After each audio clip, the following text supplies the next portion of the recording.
Bismillahirrahmanirrahim. Assalamualaikum warahmatullahi wabarakatuh. Dalam kesempatan kali ini akan kita pelajari tentang persamaan dasar dalam kinematika dua dimensi.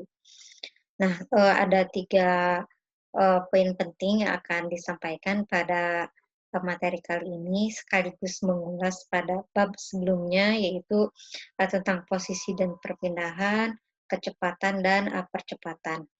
Nah, pada persamaan dasar dalam kinematika dua dimensi, kita tinjau tentang gerak dua dimensi, bahwa gerak dua dimensi ini sangat banyak kita jumpai dalam kehidupan kita sehari-hari.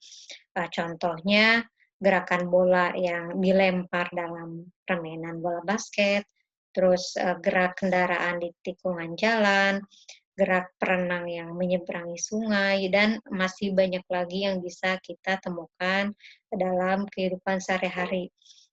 Nah, tentu saja tidak semua orang perlu dan sempat untuk memikirkan aspek kinematika secara rinci dalam kesehariannya. Misalnya, seorang pebasket, dia tidak akan sempat eee, untuk melakukan perhitungan rinci sebelum menembakkan bolanya ke keranjang.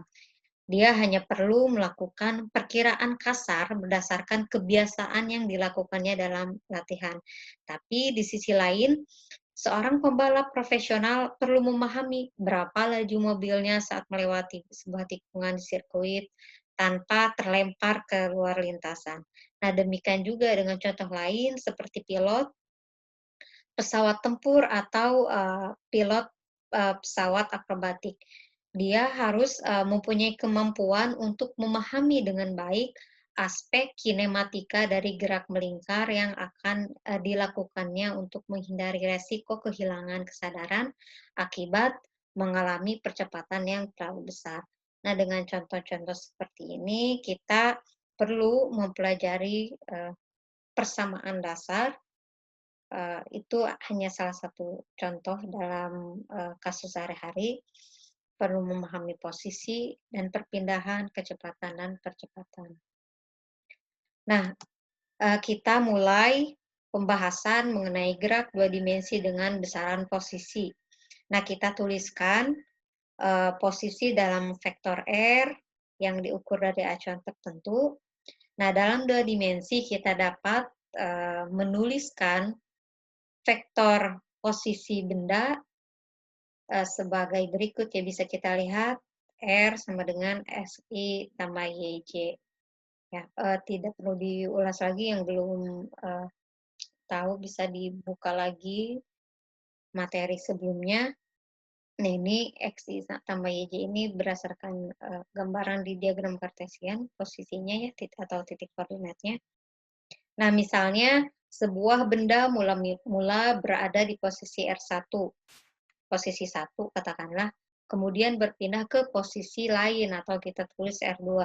Maka bisa kita tulis perpindahan benda atau selisih perubahan posisinya, delta R sama dengan posisi akhir dikurangi posisi awal atau R2 dikurangi R1 sama dengan, katakanlah kalau di diagram kartesian berdasarkan sumbu X atau sumbu Y, di sumbu X berarti X2 min X1 dengan vektor satuan I ditambah Y2 min Y1 pada vektor satuan J di sumbu Y. Nah, ini hasilnya delta XI ditambah delta YJ. Dengan X1 dan Y1 ini merupakan koordinat awal benda dan X2, Y2 adalah koordinat akhir benda. Nah, selama berpindah, benda bergerak dengan lintasan gerak tertentu, gerakannya itu dapat berupa garis lurus, melengkung, parabola, melingkar, atau bahkan lintasannya tak beraturan bentuknya. Nah, di gerak-gerak yang disebutkan barusan nanti akan kita bahas satu persatu. Nah, akan kita bahas pertama adalah garis lurus yang sering kita temui, ya. Nah, besaran perpindahan dihitung hanya kalau kita lihat di delta R sama dengan R2, R1, hanya melihat selisih posisi akhir dan posisi awalnya, sehingga bentuk lintasan benda sama sekali tidak dipertimbangkan. Jadi hanya meninjau titik awal dan titik akhirnya. Nah, baru kita masuk ke kecepatan. Nah, ketika benda berpindah dari satu posisi ke posisi lainnya, kita mungkin tertarik untuk mengukur berapa cepat benda itu berpindah. Mula-mula kita bisa menghitung kecepatan rata-rata benda dengan membandingkan perpindahan yang dialaminya pada selang waktu tertentu. Bisa kita tulis V average atau kecepatan rata-rata sama dengan perpindahan dibagi selang waktu atau delta R per delta T sama dengan delta X per delta TI ditambah delta Y per delta TJ. Nah, jika kita ambil selang waktu yang cukup kecil, artinya T-nya itu sangat singkat, waktunya sangat singkat, katakanlah delta T-nya itu menuju 0, maka kita akan memperoleh yang dinamakan dengan kecepatan sesaat benda. Jadi ada kecepatan rata-rata dan ada kecepatan sesaat. Cirinya kecepatan sesaat itu T-nya sangat kecil ya. Nah, bisa kita tulis, bisa diekspresikan dengan persamaan V sama dengan limit delta T menuju 0, delta R dibagi delta T sama dengan dr per dt atau ini turunan ya, sama dengan dx per dti ditambah dy per dtj. Nah, baru masuk ke percepatan. Nah, besaran percepatan ini diperoleh dengan cara yang serupa, yaitu seperti pola mencari kecepatan ya, tadi V dr per dt. Nah, untuk percepatan pun sama. Nah, misalkan kecepatan benda saat berada pada posisi R1 adalah V1, setelah beberapa selang waktu kita tulis delta T, maka posisinya berubah menjadi R2, sehingga kecepatannya pun berubah, kita tulis V2. Maka percepatan rata-rata benda tersebut bisa kita tulis average atau akselerasi rata-ratanya sama dengan delta V per delta T ya, atau selisih kecepatan dibagi dengan selang waktu. Nah, percepatan sesaat ini pun sama, konteksnya seperti kecepatan tadi.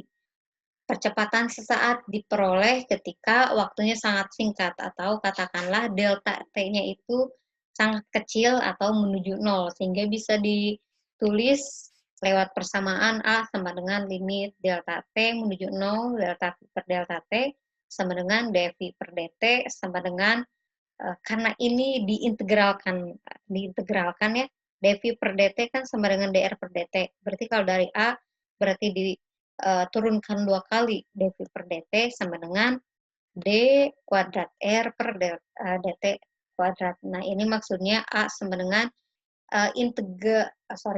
turunan 2 kali dari perpindahan terhadap waktu atau sama dengan d kuadrat x per dt kuadrat i ditambah d kuadrat y per dt kuadrat c. Nah, kita masuk ke contoh soal agar lebih paham. Nah, di sini ada persamaan fungsi sebuah posisi benda.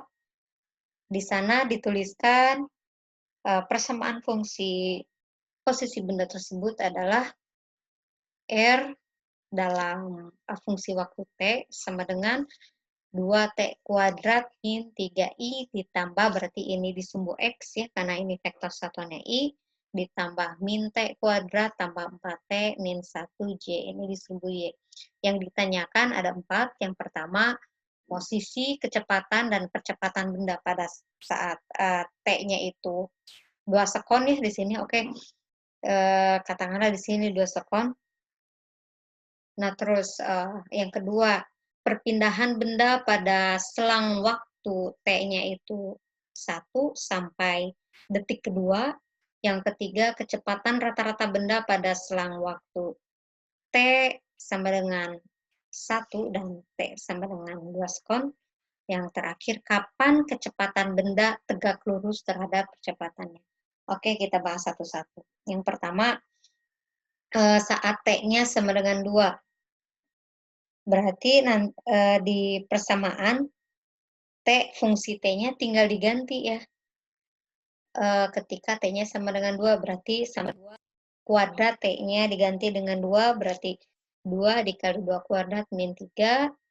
Begitupun di sumbu Y diganti T-nya dengan T-nya sama dengan 2, kita tulis min 2 kuadrat ditambah 4 kali 2, karena awalnya 4 kali T ya, terus min 1. Nah, diperoleh 5I tambah 3J. Nah, berarti ini diperoleh 5I tambah 3J. Nah, ketika contohnya ditanyakan besar perpindahannya berapa, berarti nanti tinggal diakarkan ya. Berarti tanda mutlak R sama dengan akar di sumbu X5 dikuadratkan, terus ditambah di sumbu Y dikuadratkan juga, berarti tambah 3 kuadrat. Nah, itu besar mutlak dari posisi atau pemindahannya. Nah, yang pertanyaan selanjutnya, berapakah kecepatannya pada T sama dengan 2? Nah, tadi sudah dibahas untuk mencari kecepatan itu diperoleh dari turunan perpindahan terhadap waktu. Berarti Pi dalam kurung T, karena ditanyakannya itu ketika T sama dengan 2, T-nya diganti 2, sama dengan dr per dt. Nah, ini ditulis T sama dengan 2, jadi ketika T-nya sama dengan 2, kita tulis V sama dengan turunan dari 2T kuadrat min 3I ditambah min T kuadrat tambah 4T min 1J. Jadi satu-satu diturunkan yang mengandung unsur T-nya. Jadi 2T kuadrat diturunkan terhadap T, berarti 4T ya. Min 3 diturunkan terhadap T, berarti 0. Terus ditambah min 2T-nya itu, T kuadratnya itu diturunkan, ditambah 4.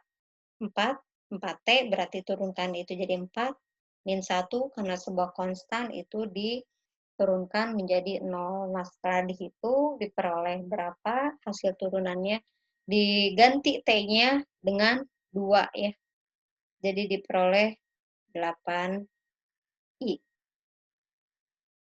Nah, untuk percepatan, ini tadi turunan 2 kali dari persamaan posisi bendanya. Berarti yang tadi sudah diturunkan, terus lalu diturunkan 2 kali. Nah, untuk yang belum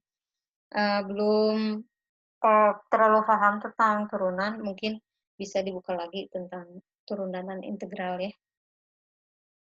Oke. Itu jawaban nomor 1, berarti posisinya 5I tambah 3J, terus kecepatannya 8I, sepertinya ini 8I.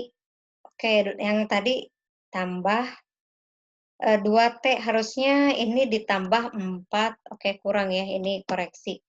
Sama dengan 8I ditambah min T kuadrat, kalau diturunkan itu 2T, berarti 2 dikali 2, 4 ditambah, oke, udah habis ya, betul.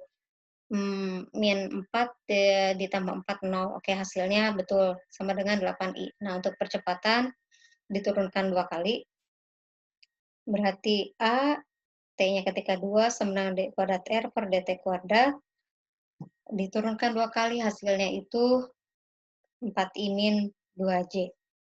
Nah, untuk yang kedua, berapa perpindahan benda pada selang waktu T sama dengan 1 hingga T sama dengan 2. Nah, ini lebih gampang. Tadi sudah diketahui, jadi harus dimasukkan satu-satu ya. Delta R tulis ketika selang waktu 1 sampai 2 sekon, berarti satu-satu ditulis dengan persamaan yang sama kan, tadi 2T kuadrat min 3I tambah min 2T min T kuadrat tambah 4T min 1. Nah, satu-satu ketika R-nya, T-nya sama dengan 2, T T-nya diganti 2 sekon, begitupun ketika, R-nya waktunya satu katakanlah itu 1 sekon, diganti ya, berarti kita tulis untuk keadaan pertama 2 sekon, yang keadaan kedua itu 1 sekon. Jadi satu-satu masukkan ke persamaan, posisi benda. Nah, diperoleh hasil akhirnya sama dengan 6I tambah J. Bisa hitung ulang ya. Nah, untuk yang ketiga, kecepatan rata-rata benda pada selang waktu T sama dengan 1 dan, T sama dengan 2. Jadi dari, detik pertama ke detik kedua. Nah, jadi kecepatan rata-ratanya bisa diperoleh delta R per delta T. Tadi untuk R2 dikurangi, maksudnya itu R ketika T-nya 2 sekon dan, posisi ketika waktunya 1 sekon sudah dicari, yaitu 6I tambah J, dibagi selang waktunya itu ketika, 2 sekon dikurangi 1 sekon hasilnya 1, berarti tinggal dibagi ya, 6I tambah J dibagi 1, hasilnya sama 6I tambah J. Nah, yang terakhir, kecepatan benda, berapa kecepatan, benda ketika tegak lurus terhadap percepatannya. Nah, syarat bisa tegak lurus itu ketika, dikalikan hasilnya 0. Jadi, 2 vektor akan tegak lurus jika perkalian titik keduanya itu bernilai 0. Nah, 2 vektor di sini ada kecepatan dan percepatan, berarti ketika dikalikan, itu harus sama dengan 0. Jadi, V kecepatan dalam fungsi waktu T dikalikan dot dikali, percepatan dalam fungsi waktu T sama dengan 0. Jadi kita tulis dari fungsi posisi kita peroleh kecepatan dan percepatan. Yang pertama Vt sama dengan diperoleh dari turunan, posisi terhadap waktu sama dengan, soal yang sama tadi diturunkan hasilnya 4I tambah min 2T tambah 4J, sedangkan A-nya itu sama juga turunan, ini kalau bisa langsung turunan dari kecepatan ya, berarti A sama dengan dV per dt. Nah, kecepatannya diturunkan, 4T diturunkan terhadap T, itu 4I, dan min 2T tambah 4 diturunkan terhadap T, hasilnya min 2J. Yang 4, 0, karena dia tidak mempunyai variabel T ya. Nah, selanjutnya kita terapkan syarat tegak lurus. Itu tadi harus 0 ketika dikalikan, berarti Vt AT sama dengan 20T ya, kurangi 8 sama dengan 0. Nah, dari sini kita mendapatkan, persamaan terakhir. Tinggal pindah ruas ya, 20T, 8-nya pindah ruas ke kanan, terus, untuk mendapatkan waktunya berarti T sama dengan 8 dibagi 20. Hasilnya 0,4. Kalau ini satuannya dalam sekon, berarti kita tulis 0,4 sekon atau detik. Ya, materi tentang persamaan kinematika 2 dimensi, cukup sekian. Terima kasih atas perhatiannya. Wassalamualaikum warahmatullahi wabarakatuh.